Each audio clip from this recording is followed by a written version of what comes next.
Richard, and the topic of his travel onto the usefulness of Toastmasters is, of course, familiarity breeds education. The title is at the top of the page. Exactly. The title is Toastmasters and St. Augustine. Oh, God. Sorry about that. The theme is familiarity breeds education, but the title of his speech, our historian, our philosopher, the one, the only, please help me welcome Richard. Thank you. I joined Toastmasters about 30 years ago in the Shell building in downtown Houston, Texas. There was a little lady there who was an ex-nun. I never grew up Catholic, doing anything about it. The place was crawling with ex-nuns and ex-priests. Interesting group. And this little gal, she was so good at table topics because no matter what the question was, she could tie it in to St. Augustine. Now, I did not know who St. Augustine was, but I was impressed. I thought, wow, that's important there. If you can just kind of pull a name out of your ear that sounds authoritative and say, I suggest support this position because St. Augustine said that, well, that's pretty clever. Later, I read up on St. Augustine and found he was the most influential man in history. Extremely influential. We see St. Augustine's fingerprints all over the cultural world we live in. So let me give you a little background on this. St. Augustine is probably one of the first Toastmasters. He was born in northern Africa around 300 AD. His father was a pagan, as was common in those days. They worshiped Baal, by the way. Whoa. Baal, the Old Testament god that was in conflict with Yahweh. That's what they were doing, and they were kind of the degenerate, the descendants of the Carthaginians. And his mother was a Christian. But his idea of Christianity was, these were early Christians. His idea was that God was a guy who lived on the other side of the mountains in a body, walked around. That's their idea, because these were early Christians. He hadn't refined this.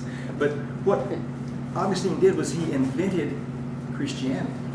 Now, you may have heard rumors that Jesus invented Christianity, nothing to do with that, or Paul invented the church, but it was St. Augustine who invented Christianity and inflicted many of his personal kinks upon us through that conduit.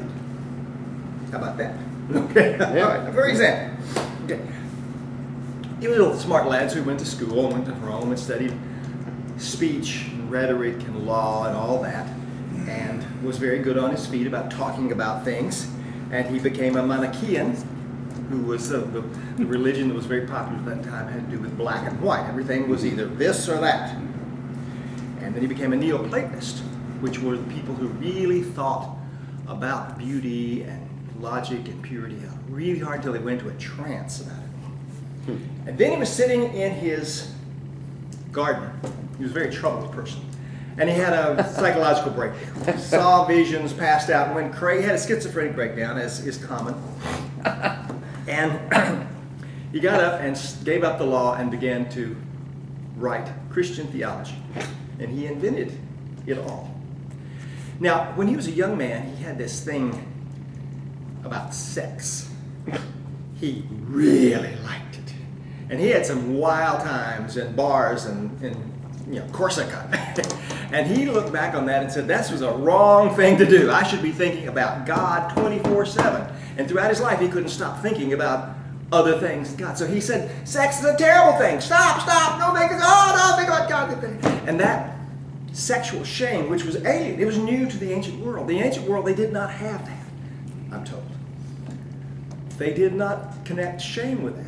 It was like, well, you gotta eat breakfast, you gotta eat eggs, or you gotta eat bacon. I mean, but he inflicted his shame into the very root of Christianity. And then it spread from there throughout Europe. And then it slapped over to the Reformation, and then went over to the Protestants, and we have it here in Portland, Oregon. He was extremely influential person in that regard. He spent the next 40 or 50 years of his life writing Christian theology, making it up, pulling it out of his ear, he went back and took all the things he learned, the Manichaeans and their black and white stuff, and then the Neoplatonists with their ideas about how if we just think real hard and we ponder and we recite and we go to a monastery and all this, put in all that business.